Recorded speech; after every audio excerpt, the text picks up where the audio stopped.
আসসালামু আলাইকুম ওয়া রাহমাতুল্লাহি ওয়া বারাকাতুহু। নাহমাদুহু ওয়া নুসাল্লি আলা রাসূলিহিল কারীম, আম্মা বা'দ। সুপ্রিয় দর্শক শ্রোতা, বহু কাঙ্ক্ষিত একটি বই কোরআন কেন বুঝে পড়ব আমাদের হাতে চলে এসেছে। আমাদের দেশে সাধারণ মানুষ থেকে শুরু করে আলেম ওলামা প্রত্যেকেই কোরআন বুঝে পড়ার চাইতে সাধারণভাবে তেলাওয়াত করাকে সবচাইতে গুরুত্বপূর্ণ ইবাদত এবং সাওয়াবের কাজ মনে করা হয়। কোরআন তেলাওয়াত করা সাওয়াবের কাজ, তাতে কোনো সন্দেহ নেই। তবে যদি অর্থসহ আমরা পড়তে পারি, আরও বহু গুণে আমাদের সাওয়াব বেড়ে যাবে। যেমন ৫৩ নম্বর সূরা নাজমের ৩৯ নম্বর আয়াতে আল্লাহ তাআলা বলেছেন, ওয়া আল্লাইসা লিল ইনসানি ইল্লা মা সাআ। অর্থাৎ মানুষ যে চেষ্টা করে, অর্থাৎ যে পরিমাণ চেষ্টা করে সে অনুযায়ী সে ফল পেয়ে থাকে।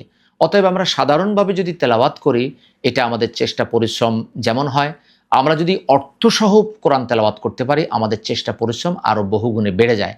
অতএব আমাদের সাওয়াব প্রাপ্তি বা আল্লাহর কাছ থেকে রহম প্রাপ্তির ফলাফলও আরও বহুগুণে বর্ধিত হয়। অতএব যারা নিজেরা কোরআন বুঝে পড়তে চান, অন্যকেও বোঝাতে চান, তাদের জন্য এই বইটি একটি উত্তম পাথেয় হতে পারে। এই বইকে আমি যেভাবে সাজিয়েছি সেটা যদি আমি একটু সামারি বলি, 4টি অধ্যায়। 1 নম্বর অধ্যায় হচ্ছে আল কোরআনের পরিচয় বৈশিষ্ট্য, 2 নম্বর অধ্যায় হচ্ছে কোরআন নাজিলের উদ্দেশ্য ফলাফল, 3 নম্বর অধ্যায় হচ্ছে কোরআন কেন বুঝে পড়তে হবে, 4 নম্বর অধ্যায় হচ্ছে কোরআন পড়া কিভাবে শুরু করব। এছাড়া সর্বশেষ এই বইয়ের শেষে আমরা 120টি এমন ওয়ার্ড উল্লেখ করেছি যেটি কোরআনুল কারিমে 63,000 বার এসেছে। অর্থাৎ কোরআনুল কারিমের মোট শব্দ সংখ্যা হচ্ছে প্রায় 78,000 বার, আর 120টি ওয়ার্ড বা 20টি শব্দ কোরআনুল কারিমে 63,000 বার এসেছে, যা কোরআনুল কারিমের 80%। অর্থাৎ 80% কোরআন বোঝার শব্দ আমরা এই বইতে উল্লেখ করে দিয়েছি।